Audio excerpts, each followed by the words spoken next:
Hello Kayami! Welcome to my channel! We featured in our previous episodes the different kinds of not your usual turon series. First, the turon of Southern Tagalog, the saludsod turon that uses grated cassava. The second one is the triangle turon of Malabon City, the Valencia Triangulo that uses bikong pinipig with langka. The third one is the plain glutinous rice turon with vanilla syrup of Calasiao, Pangasinan. The fourth one is the famous turon of Manila, Banana Rama, a delightful turon coated with a sweet syrup containing rum. And the last one is, during our live episode, is my very own recipe, a healthy turon that uses boiled sweet potatoes and purple yam with cheese. And today, we are going to do the classic or your usual turon. Here's the ingredients. Spring roll wrapper, brown sugar, Thai banana or Saba, jackfruit, I slices, and of course, the sealer. Of cornstarch and water. Peel the Thai bananas or saba and cut in half. Dredge the bananas in brown sugar, then put in a spring roll wrapper. Then add some few pieces of strips jackfruits, then wrap, seal the end with the paste mixture.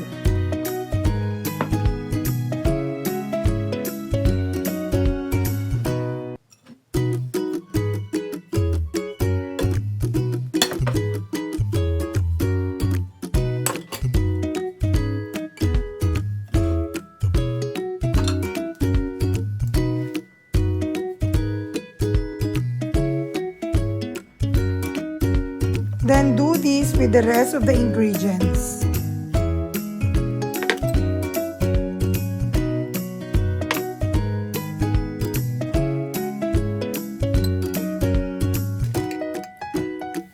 I made 7 wraps of banana. We're gonna be turon. 7 pieces. 7 wraps.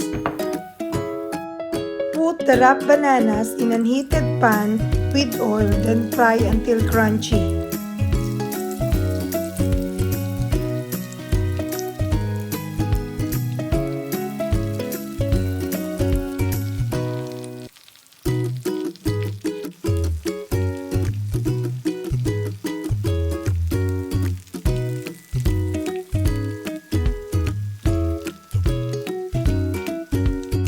After frying, put the fried turon to the strainer or any elevated or the cooling rack. It's good too. I'm gonna caramelize the brown sugar before putting those fried turons. Then put the fried turon once the brown sugar caramelized. Make into batches so the pan will not be overcrowded.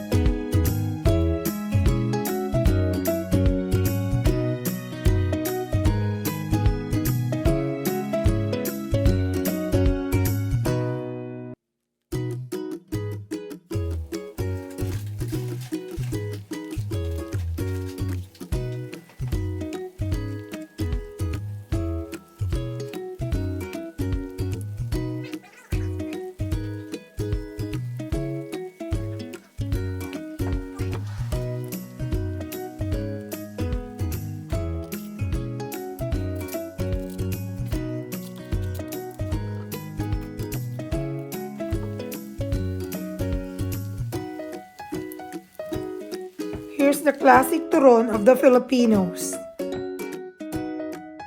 Hello guys! Let's eat! Let's taste this classic turon. Okay.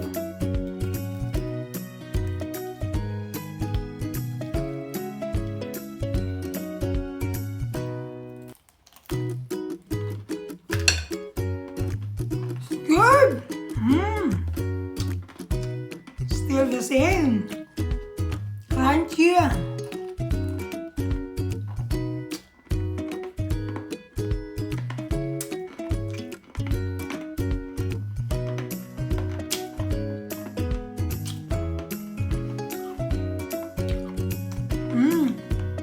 Still crunchy.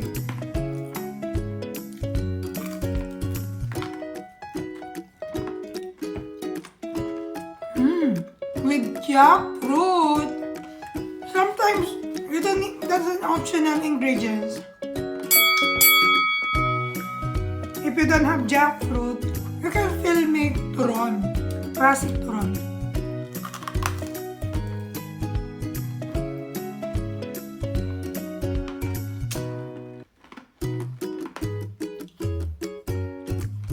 My own recipe is my last not your usual turon series recipe.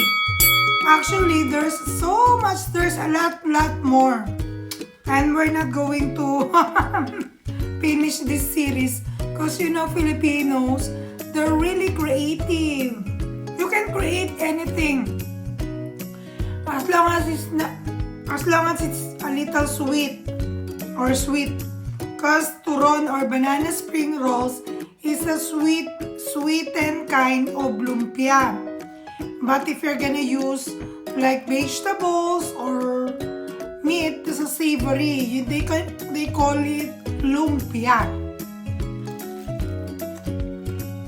Banana spring rolls or turon usually sweet or snacks.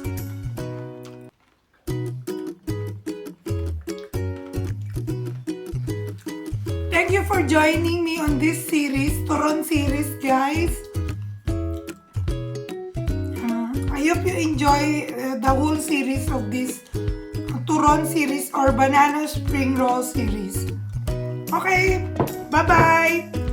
Don't forget to like, comment, and subscribe. Thanks for watching. Bye!